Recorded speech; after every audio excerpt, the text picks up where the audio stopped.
O ano de 2019 podemos dizer que foi um ano bastante curioso para Lula.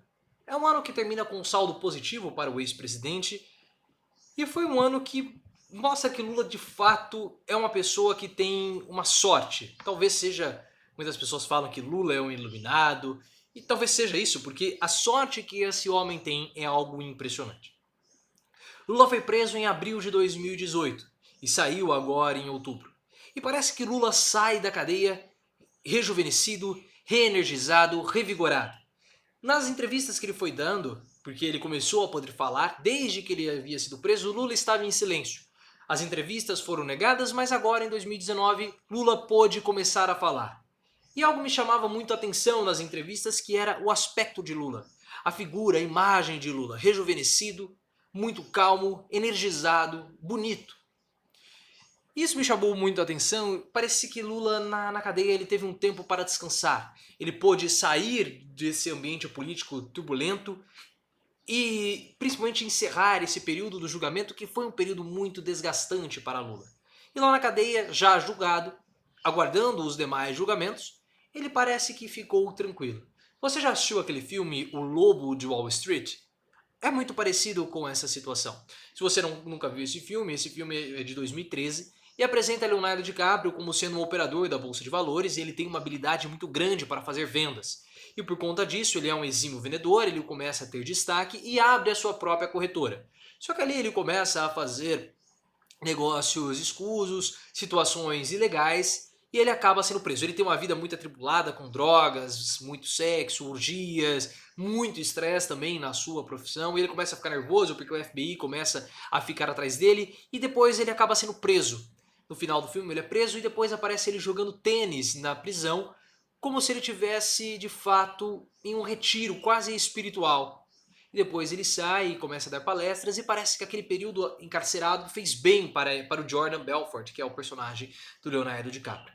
E é muito parecido com o que ocorreu com o Lula. Parece que todo esse período encarcerado, longe da política, longe dos holofotes, energizou o Lula. E Lula teve uma sorte para a sua narrativa, que foi o Glenn Greenwald. Porque todos os fatores convergiram para essa situação, como se Lula tivesse de fato nascido com o bumbum para a lua. Porque olha só, o Glenn Greenwald, que ficou mundialmente conhecido por conta do caso do Edward Snowden dos Estados Unidos, se apaixona por um brasileiro, o David Miranda, e vem morar no Brasil. E aí, com o passar do tempo, um hacker que estava tentando atacar um promotor que havia o acusado, ele invade esse celular do promotor, o Telegram do promotor, e descobre uma rede dentro desse celular do promotor que faz levar até o Sérgio Moro, Deltan Dallagnol, e ele percebe toda a ilegalidade que foi cometida pela Operação Lava Jato. E aí esse hacker entrega isso para o Glenn, e o Glenn divulga no site dele o Intercept Brasil. Então perceba como que o destino joga a favor de Lula nessa situação. E aí começa a mostrar que a Operação Lava Jato foi uma operação que teve ali ilegalidades, porque o artigo 254 do Código do Processo Penal foi quebrado. E aí todos os processos que foram julgados por Sérgio Moro, independentemente de instâncias superiores, precisam ser anulados e voltarem para as instâncias iniciais. O que não garante que Lula é inocente ou que Lula é culpado. Porque se houve um problema na primeira parte do processo, esse processo precisa voltar. Então os abusos de Sérgio Moro poderiam contaminar toda a Operação Lava Jato, como ocorreu com a Operação Satyagraha, que acabou do juiz Protógenes, tal, que teve uma nulidades no processo, e aí a operação até acabou sendo encerrada.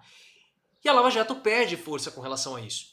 E todo o discurso de Lula de que ele era um preso político, de que ele era um perseguido político, foi ganhando força com as eleições de 2018, com o Sérgio Moro aceitando ser ministro da Justiça, e depois com o caso da Operação Vaza Jato, Glenn Greenwald, da Intercept e toda aquela situação. Então Lula, quando ele sai da cadeia, ele sai de fato com a sensação, e para os seus apoiadores, de que a justiça foi feita, porque ele estava sendo preso, porque ele tinha sido preso de modo irregular. As provas eram frágeis, toda a situação, houve um conluio por parte do Sérgio Moro com o Deltan Dallagnol, os procuradores da Lava Jato, que Lula falava que eles eram mentirosos, e de fato foi mostrado que eles eram, que eles agiram fora da lei, ao arrepio da lei, acima da lei, o que é completamente equivocado. Então Lula sai com essa imagem fortalecida com relação ao caso do triplex do Guarujá. E quando Lula sai da cadeia, é claro que ele já sai muito forte, muito fortalecido por tudo que ocorreu antes da soltura dele por conta das entrevistas. E aí ele sai e encontra o PT como sendo a principal bancada de oposição, o partido que tem a principal estrutura política, então falando em número de candidatos, de número de políticos, de número de deputados, é a principal estrutura de oposição, então ele já sai como sendo o líder da oposição. Ele sai dizendo que não pretende mais disputar as eleições, e ele sabe que por conta do ficha limpa dificilmente ele vai ser, a não ser que mude a lei, candidato em 2022. Ele já vai ter uma idade avançada em 2022, mas ele já sai sendo o líder da oposição, colocando Ciro Gomes para escanteio. E o Lula sabe, ele é um astuto, ele é muito inteligente politicamente, é um gênio da política. Ele sabe que o principal, aquele que liderar a oposição, vai ser o principal candidato em 2022, o principal candidato da esquerda. Então mesmo que ele, Lula, não possa sair, ele pode dar a sua bênção, ele pode ungir um outro candidato, no caso, pode ser Fernando Haddad. Mas é claro que o ano de 2019 não foi um ano somente de vitórias para Lula. Ele teve situações muito negativas, o irmão dele morreu, depois o neto dele acabou morrendo, então foram derrotas pessoais muito sentidas por ele. E isso, obviamente, abala toda a sua estrutura, abala todo o seu emocional. Os outros julgamentos continuaram também prosseguindo, e Lula vai para 2020 com várias incertezas. Primeiro, a respeito da prisão em segunda instância. Se a prisão em segunda instância foi votada no Congresso, foi votada no Senado, enfim, passar, principalmente pela bancada lavajatista, aqueles que idolatram Sérgio Moro, o defensor do Caixa 2. Se a prisão em segunda instância acabar por ser aprovada, Lula volta para a cadeia. É claro que isso tem muitas implicações jurídicas, porque se você votar positivamente para a prisão em segunda instância, não é só para os casos de corrupção ou crimes. Todas as outras situações jurídicas, precatórios, dívidas, tudo isso também precisam ser executados imediatamente. Então há toda uma questão ali que vai para além das prisões em segunda instância. Então há uma questão jurídica aí que torna ser difícil, que fica difícil você aprovar essa prisão em segunda instância, mas é uma possibilidade. Também há a questão dos outros julgamentos. Lula está sendo processado em vários outros processos, tem a questão do sítio em Atibaia, que é o que está mais avançado. Então essa situação do sítio em Atibaia pode colocar Lula de novo na cadeia em 2020. E essa situação de sair da cadeia para depois voltar para a cadeia, é claro que é muito delicado.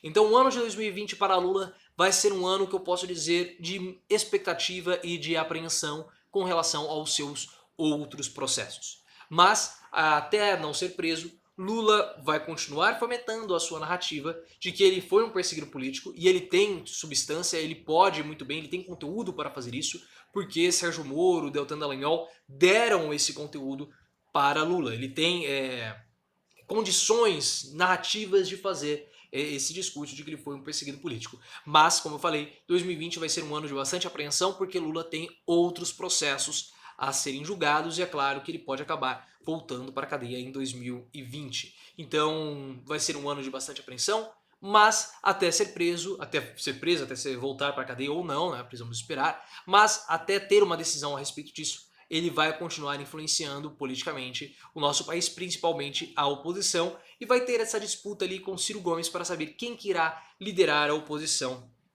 em 2020 até 2022. E Lula vai ser uma figura muito forte para as eleições municipais. Essas eleições podem consolidar uma volta do PT em cenários locais. O PT em 2016, perdeu muitas capitais, muitas cidades. As prefeituras, o PT saiu de uma quantidade muito grande para prefeituras para poucas prefeituras. Ele perdeu, o número de prefeituras do PT foi muito reduzido.